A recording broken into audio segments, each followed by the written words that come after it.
স্বামী বিবেকানন্দ বলছেন, এখন তো খুব চলছে যে কি ত্রিবেণী, যে ত্রিবেণীতে স্নান করলে অনেক অনেক কেউ কেউ করছে যে ওখানে এত কেন সমাগম হচ্ছে, এত কেন লোক যাচ্ছে, যে স্নান করলেই মুক্তির সাথে সাথে, এরকম এত লোকের কারণ কি, এসব বিভিন্ন প্রশ্ন উত্থাপিত হচ্ছে, পৌরাণিক কাহিনীগুলো আলোচনা হচ্ছে, কিন্তু পেছনে যে কি তত্ত্ব রয়েছে তো এটা তো সাধারণ মানুষ বুঝবে না। তো স্বামীজি কি বলেছেন দেখি, যে স্বামী বিবেকানন্দ এই সম্পর্কে ত্রিবেণী স্নান, প্রয়াগ, তারপরে হচ্ছে কুম্ভ, এসব সম্পর্কে। তো স্বামীজি গিয়েছিলেন 1890-এর প্রথম দিকে, জানুয়ারির প্রথম দিকে তিনি ওখানে প্রয়াগে গিয়েছিলেন। তো 21 তারিখ পর্যন্ত ছিলেন, 1890-এর 21 তারিখ পর্যন্ত তিনি প্রয়াগে ছিলেন। তো ওখানে ছিলেন সঙ্গমে, এরপরে তিনি চলে আসেন। তো তিনি তো ওখানে ধর্ম প্রসঙ্গ করেন, তপস্যা করেছিলেন কিছুদিন, ধর্ম প্রসঙ্গ করেন, এসব করে সময় অতিবাহিত করেছিলেন অন্যান্য লোকের সাথে। তো বলছে ত্রিবেণী স্নান করলে মুক্ত হয়। তো প্রথম কথায় আমরা স্বামীজির কথাই বলি, স্বামীজি কি বলছেন, স্বামীজির কথার উপর ভিত্তি করে স্বামীজি বলছেন, বলছে স্বামী বিবেকানন্দ ওই যথা সত্য জ্ঞান আনন্দ ত্রিবেণী, বলে যথা মানে হচ্ছে যেখানে, যেখানে সত্য জ্ঞান এবং আনন্দ, ত্রিবেণী, বেণী মানে কি, বেণী মানে হচ্ছে প্রবাহ, স্রোত, যে প্রবাহ হয়। ত্রিমানি হচ্ছে তিনটা প্রবাহ রয়েছে, তিনটা প্রবাহ হচ্ছে গঙ্গা, সরস্বতী, যমুনা, এই তিন প্রবাহ।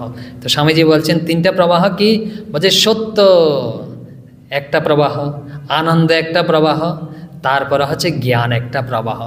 তো এখানে কারা স্নান করে, বলছে তারা হচ্ছে সাধু, সাধু যায় স্নান করে ধন্য মানে, বলছে সাধু মানে হচ্ছে যারা সৎ ব্যক্তি, তারা ওখানে যায় স্নান করে এবং নিজের জীবনকে ধন্য করে ফেলে। তো ত্রিবেণী মানে আমরা বলেছিলাম কি স্থূলভাবে, মানে হচ্ছে জড়জাগতিকভাবে কি সরস্বতী, গঙ্গা, যমুনা। স্বামীজি কি বলছেন, বলছেন স্বামীজি হচ্ছে সত্য, সত্য মানে সৎ, জ্ঞান মানে হচ্ছে চিত, আনন্দ, সচ্চিত আনন্দ, এই তিনটা হচ্ছে প্রবাহ। ওই ত্রিবেণীতেই স্নান করতে হবে, ওখানেই স্নান করতে হবে। আচ্ছা, একটা পৌরাণিক কাহিনী বলি, তারপর মাঝে মাঝে আসবে যে এই প্রয়াগ সম্পর্কে কি বলেছেন।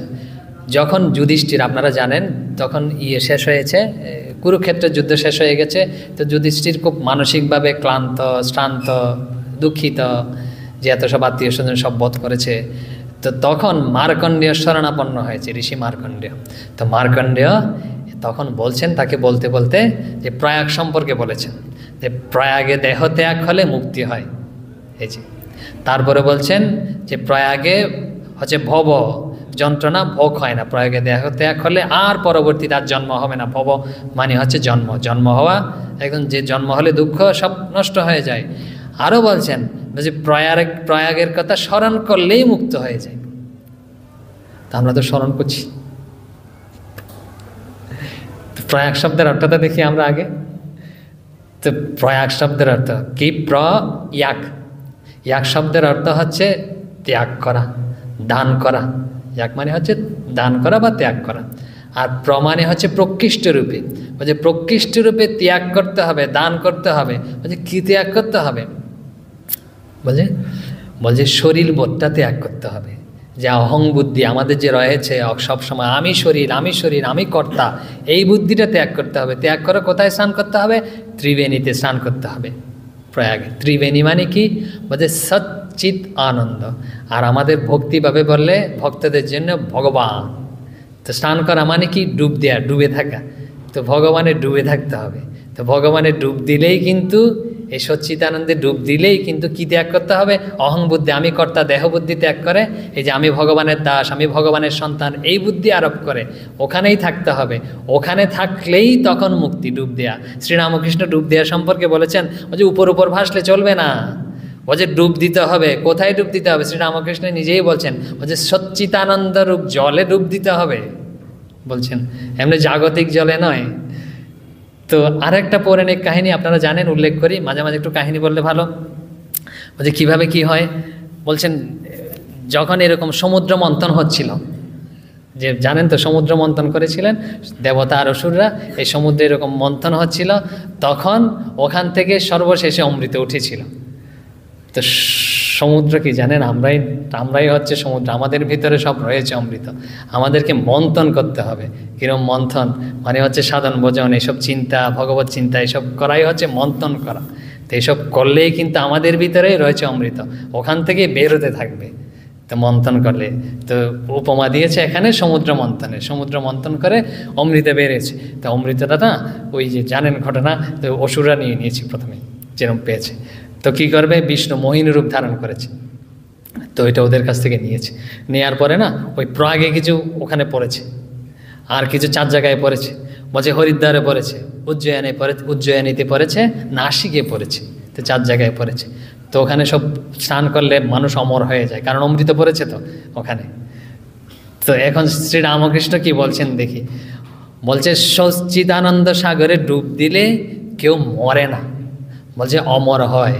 এই যে স্বামীজি বলেছেন, স্বামী বিবেকানন্দ, যে ত্রিবেণী সত্য জ্ঞান আনন্দ, শ্রীরামকৃষ্ণ বলছেন এই সচ্চিদানন্দ রূপসাগরে ওখানে ডুব দিলেই কিন্তু অমর হবে, মানে ভগবানে ডুবে থাকলেই অমর হবে।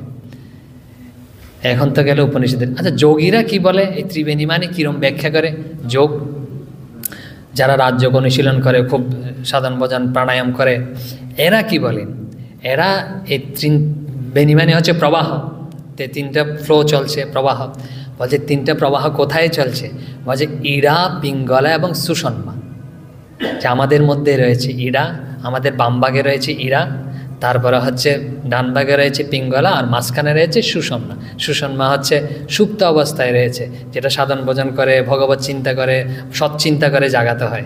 তো সুপ্ত মানে ওখানে কিন্তু সরস্বতী কিন্তু সুপ্তভাবে রয়েছে, অন্তঃশরীরে বলা হয়, উপরে দেখা যায় না, তো সুপ্তভাবে রয়েছে। তো যারা যোগী তারা এভাবে বলে। তো কিভাবে সঙ্গম হয়, 3টা কিভাবে মিলিত হয়? বলছেন 3টা সঙ্গম মানে হচ্ছে সহস্রার, সহস্রার মানে এখানে সহস্রারে 3টা একসাথে মিলিত হয়েছে, ইড়া, পিঙ্গলা, সুষন্মা সহস্রারে গিয়ে মিলিত হয়েছে। আর সহস্রারেই যখন আমরা মন থাকে, সহস্রারে যখন আমাদের চেতনা উঠে যায়, তখনই কিন্তু আমরা শিবস্বরূপ হয়ে যাই, তখনই আমরা মুক্ত হই। ওই সঙ্গমে স্নান করা মানে ওই সহস্রার রূপ সঙ্গমে আমার অহং বুদ্ধিকে বিলীন করে দিতে হবে, স্নাপিত করতে হবে, তখনই মুক্ত হব। আচার্য শঙ্কর বলছেন, এটা তো গেল যোগ। যোগ আচার্য শঙ্কর কি বলছেন? বলছে কি ব্রহ্মাই জগৎ সৃষ্টি করেন, বিষ্ণু পালন করেন, আর কি মহাদেব হচ্ছে সংহার করেন। কি শক্তিতে করেন? কি শক্তি? ব্রহ্মার শক্তি হচ্ছে সরস্বতী, আর বিষ্ণুর শক্তি হচ্ছে লক্ষ্মী, আর মহাদেবের শক্তি হচ্ছে ভবানী, পার্বতী, ভবানী। তো আচার্য শঙ্কর বলছেন একটা স্তোত্রে, ত্রিবেণীর স্তোত্র করে বলছেন, ওই 3 শক্তি যে একসাথে হয়েছে, 3 শক্তি যখন একসাথে হয় তখনই ত্রিবেণী হয়। আর বলছেন আমাদের ত্রিতাপ হরণ করে বলেই তার নাম হচ্ছে ত্রিবেণী। বলছে ত্রিতাপ মানে কি? আদি দৈবিক, আদি ভৌতিক, আধ্যাত্মিক, 3 ধরনের দুঃখ আছে আমাদের। আমরা ব্যাখ্যা করে বলছি না, আপনারা জানেন অনেকে, জগতের সব যত ধরনের দুঃখ আছেন আমাদের, সবগুলোই 3 ধরনের দুঃখের মধ্যেই পড়ে যায়। আদি দৈবিক মানে হচ্ছে দেবতাদের কাছ থেকে যে দুঃখ আসে, বৃষ্টি, অমুক সমুক। আদি ভৌতিক, মশা কামড়ে দিয়েছে, যে তাহলে যে দুঃখ হলো। আর হচ্ছে আধ্যাত্মিক মানে নিজে থেকে যে দুঃখ উৎপন্ন হয় মানসিকভাবে, বিভিন্নভাবে। এই 3 ধরনের দুঃখই নাশ করে বলেই তার নাম হচ্ছে ত্রিবেণী। এখন আরেকটা গল্প বলি, ঘটনা। আচ্ছা, তত্ত্বটা শেষ করিনি, যে সাংকরা কিভাবে বলে, সাংকরা কি দেখে? সাংকরা যে জগতে সৃষ্টি হয়েছে না, 3 গুণ থেকেই সৃষ্টি হয়েছে, সত্য, রজ, তম, এই 3 গুণ থেকেই জগতের সৃষ্টি। আর 3 গুণ যখন সাম্য অবস্থায় থাকে তখন জগৎ লয় হয়ে যায়, লীন হয়ে যায়। আর এটা যখন সমষ্টিভাবে বলি ঘটে তখন বলি সমষ্টি প্রলয়।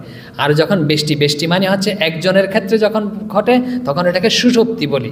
একদম ডিপ, আমাদের যেমন আমরা রাত্রে যখন ঘুমাই না, তখন গভীর ঘুমে আচ্ছন্ন হই, তখন কি আমাদের কাছে জগৎ টগৎ থাকে? কেউ যদি নাড়া দিলে আমরা বুঝতে পারি না। ওই একদম যখন সুষুপ্তিতে যাই তখন জগৎ লয় হয়ে গেছে। আর এই যে 3টা সঙ্গম হয়েছে, সত্য, রজ, তম, যখন সাম্য অবস্থায় হয়েছে, ওখানে কি করতে হবে? লয় করতে হবে। কি লয় করতে হবে? যে অহং, আমার অহং কিন্তু তখনও রয়ে যায়, সুষুপ্তিতে অহং রয়ে যায়, যে আমি এই বোধ হয়, আমি খুব ভালো ঘুমিয়েছিলাম, খুব আনন্দ অনুভব করেছি, ঘুম থেকে জেগে খুব ফ্রেশ লাগছে, আমি কিন্তু ঘুমের মধ্যে কিছুই জানতে পারিনি, অজ্ঞ। আমি বোধ হয়, ওই আমিটাকেও যখন আমি ডুবিয়ে দিতে পারবো তখনই কিন্তু আনন্দ অনুভব হবো, ঠিক স্নান হবে, ভগবত উপলব্ধি হবে। এই হচ্ছে অহং ডুবিয়ে দেয়া। এই হচ্ছে সুশুদ্ধিরূপ ত্রিবেণীতে আমাদের যে অহংকে স্থাপিত করতে হবে, ডুবিয়ে দিতে হবে শ্রীরামকৃষ্ণের কথা অনুযায়ী। তাহলে একটা ঘটনা বলি যেটা প্রচলিত রয়েছে গল্প।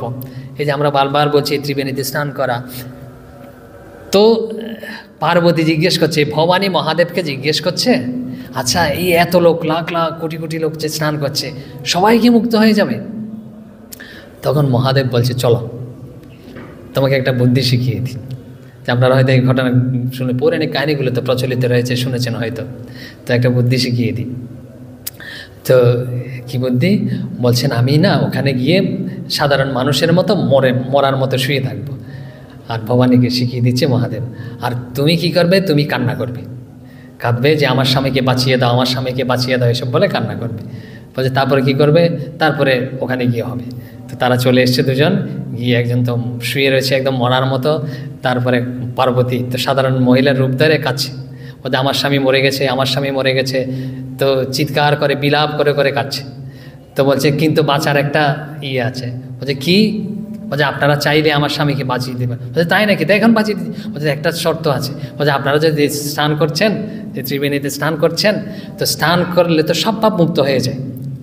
তো যেই স্নান করে উঠবেন, উঠে এসে আমার স্বামীকে স্পর্শ করে দিলেই আমার স্বামী জীবিত হয়ে যাবে। তো বলছি তাহলে তো একদম সোজা কথা, আমি গিয়ে স্নান করেছি, তবে মনে বিন্দুমাত্র সন্দেহ রাখা যাবে না যে আমি স্নান করার সাথে সাথেই মনে করতে হবে যে আমার সব পাপ নষ্ট হয়ে গেছে। কারণ মনে যদি বিন্দুমাত্র পাপ ভাব থাকে, তাহলে আমার স্বামীকে স্পর্শ করলে যে স্পর্শ করবে সেই মরে যাবে। তো এই যখন এই সত্য যখন দিয়েছে, যারা এগিয়ে এসেছিল না, তারা তো 10 হাত পিছিয়ে গেছে। বোঝে ওরে বাবা। তো এর মধ্যে একজন চুল টুল এলোমেলো, অমুক সমুক, তো এসে বলছেন, মা আমি তোমার স্বামীকে বাঁচিয়ে দিচ্ছি। এরকম বলে চুপ করে গিয়ে স্নান করেছে, স্নান করে ডুব দিয়ে এসে স্পর্শ করেছে। তো স্পর্শ করার সাথে সাথেই তো মহাদেব নেই, বেঁচে গেছে, উদাও হয়ে গেছে। তো ভবানীও চলে গেছে, আর ওই লোক তো আনন্দে লাভ হচ্ছে, কারণ ওর তো পরমানন্দ লাভ হয়ে গেছে, সাক্ষাৎ শিবকে স্পর্শ করেছে। কি বুদ্ধিতে স্পর্শ করেছে? বলছে আমি পাপ মুক্ত হয়ে গেলাম সাথে সাথে। তো এই বুদ্ধিতে আমরা যখন তীর্থগুলো করি না, তখন এই বুদ্ধি রাখতে হবে, এই করেছি, যা করে ফেলেছি, আর জীবনে করব না, যে সব আমি মুক্ত হয়ে গেলাম, এই বুদ্ধি দৃঢ় থাকতে হবে। যেমন শ্রীরামকৃষ্ণ ঘটনা বলতেন, কি বলতেন?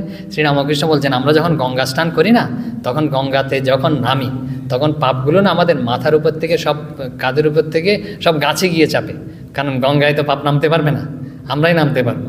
তো গাছের উপর গিয়ে সব চেপে বসে। তো চেপে বসে আবার যখন আমরা গঙ্গা স্নান করে উঠে আসি, ওগুলো লাফিয়ে আবার আমাদের ঘাড়ের উপর এসে চাপে। তেমন চাপলে হবে না, এই বুদ্ধি রাখলে হবে না, শ্রীরামকৃষ্ণের কথা। তো মার জীবনেও ঘটনা আছে এরকম। মা জগন্নাথকে দর্শন করতে গেছে, পুরীতে গেছে জগন্নাথ দেবকে দর্শন করতে। তো গিয়ে একদম ভাবে আপ্লুত, জগন্নাথকে যেই দর্শন করবে সেই মুক্ত হয়ে যাবে। তো মা বলছেন, আহা বেশ, এত লোক মুক্ত হয়ে যাবে, হাজার হাজার লোক দর্শন করছে, সবাই মুক্ত হয়ে যাবে, আমাদের শ্রী শ্রী মা শারদা। তো আবার এরা তো জগৎমাতা, তো মনে প্রকৃত সত্যটা আবার প্রতিভাত হয়েছে।